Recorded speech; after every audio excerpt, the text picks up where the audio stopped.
Kenapa Allah menamakan dirinya Allah? Jawabannya di surah Toha ayat 14. Aku ini Allah.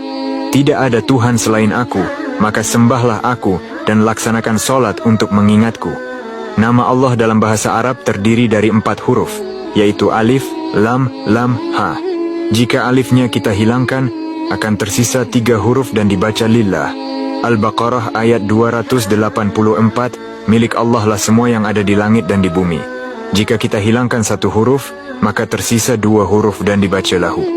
Di dalam surah Al-Baqarah ayat 255, bagi Allah apa yang ada di langit dan di bumi. Kita hilangkan 1 huruf lagi, tersisa 1 huruf dan dibaca hu. Al-Ikhlas ayat 1, dialah Allah yang Maha Esa. Sekarang kita hilangkan semua hurufnya, sampai tidak ada lagi yang terlihat. Sesuatu yang tak terlihat disebut gaib.